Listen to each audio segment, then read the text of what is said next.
Eh bien, bienvenue de nouveau. Nous sommes toujours au Forum des projets urbains à Nice. Je suis avec Florence Aurillard. Vous êtes responsable des études et de l'aménagement urbain au CEREMA Méditerranée. Rapidement, le CEREMA. Oui, alors le CEREMA, c'est un établissement public au service de l'État et des collectivités, et notamment des collectivités adhérentes comme la métropole Nice-Côte d'Azur. Et on développe une approche transversale pour accompagner les territoires sur tout ce qui est leur transition, le renforcement de leur résilience, à la croisée entre les sujets de risque, de mobilité, d'aménagement urbain, de nature en ville, etc. Donc là, le fil rouge de cette journée aujourd'hui, c'est l'adaptation des villes méditerranéennes au changement climatique.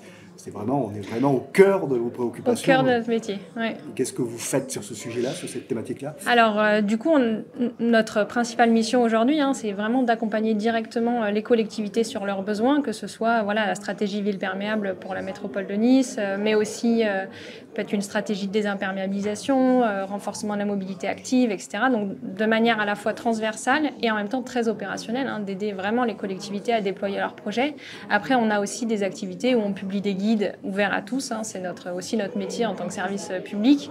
Et puis aussi, on a des activités de recherche, notamment là sur la question de l'eau, qui nourrissent aussi bien sûr notre activité.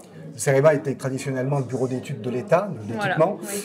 Maintenant, il ne faut plus dire l'équipement, mais maintenant vous vous tournez beaucoup sur les collectivités. Vous travaillez beaucoup avec les collectivités. C'est un petit peu une révolution culturelle pour le CEREMA. Complètement, et d'ailleurs, ce qui a suivi cette évolution culturelle, c'est une évolution de notre gouvernance. Il y a très peu, où maintenant les collectivités, donc comme MNCA, adhèrent et du coup peuvent orienter aussi notre activité en fonction de leurs besoins. Donc effectivement, aujourd'hui, moi, mon métier à 100%, en fait, c'est vraiment de travailler au plus proche avec une collectivité pour répondre à ses besoins. Alors comment les villes, comment peut-on les préparer au dérèglement climatique? On l'a vécu pas plus tard que cette nuit Oui. à la région de Cannes-de-Mandelieu où il y a eu des inondations. Le train, là, il y a plein de participants qui sont bloqués.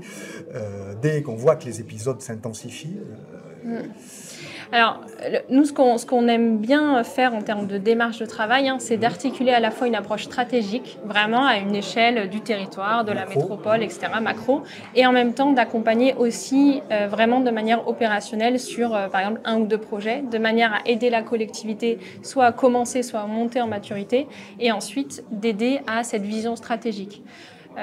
Et c'est vraiment cette articulation qui est riche. Et par exemple sur les questions, par exemple sur les inondations qu'il y a eu cette nuit et la stratégie ville perméable, c'est vraiment ça. À la fois l'agence d'urbanisme azuréenne va travailler sur l'élaboration d'un plan stratégique et en même temps, là en l'occurrence, le CEREMA accompagne du coup dès aujourd'hui les pilotes de projets de manière très opérationnelle sur comment on les aide en fait à soutenir leur ambition ville perméable, à faire des projets où on infiltre les eaux pluviales, mais en même temps dans une approche multidimensionnelle. Et c'est ça aussi l'intérêt du CEREMA, c'est d'être capable d'articuler. On a à la fois une expertise risque, une expertise sur l'accessibilité des espaces publics, sur les usages, sur la nature en ville, la biodiversité. Et en fait, la ville perméable, c'est un très bon exemple d'adaptation au changement climatique. Oui, parce que vous déployez une étude en partenariat avec l'agence d'urbanisme azuréenne. Alors c'est ça, en fait, soutenu financièrement par l'agence de l'eau, la métropole Nice-Côte d'Azur, avec la régie Eau d'Azur, qui a la compétence eau potable et assainissement, donc qui est concernée en premier chef, et puis avec l'agence d'urbanisme, donc qui se sont engagés dans cette stratégie ville perméable. D'ici fin 2025, l'agence d'urbanisme va rédiger ce document, mais la métropole voulait agir dès à présent. Et donc a sollicité le CEREMA, avec à la fois parce qu'à la fois on a cette approche interdisciplinaire, mais aussi parce qu'on a cette capacité à accompagner en intelligence collective en fait les acteurs. Et donc là, on travaille directement avec les pilotes de projet pour élaborer une aide méthodologique, donc les guider pas à pas en fait dans ce processus. Et on espère bien sûr que ces éléments de travail vont alimenter le travail qui va être réalisé par l'agence d'urbanisme azuréenne. Vous avez dit, quand on a préparé ce petit rendez-vous, que vous aviez un pôle d'expertise sur la gestion de l'eau au sein du CEREMA. Oui. Qui est en cours de développement peut-être. Oui, enfin, en fait, la ville perméable, ça va bien au-delà de la question de l'eau pluviale. Enfin, c'est bien sûr considérer l'eau pluviale comme une ressource précieuse pour le projet, mais plus généralement, c'est comment en fait on repense un espace public qui soit accueillant, où il y ait de la végétalisation, du confort d'été, etc. Et donc nous, on a des expertises à la fois sur la réduction de la vulnérabilité au risque. On a été sollicité sur le territoire de la métropole par ailleurs, mais on a aussi du coup ces expériences, cette expertise en nature en ville, et c'est l'articulation de tout ça qui crée une sorte de compétence eau, mais bien au-delà, compétence espace public adaptée au changement climatique. Et est-ce que c'est des sujets qui, évidemment, doivent se traduire après dans les documents de planification des collectivités, dans les documents d'urbanisme, les PLUI, les scopes? Bien sûr, ouais. Alors ça, nous, on est assez peu positionnés sur la planification.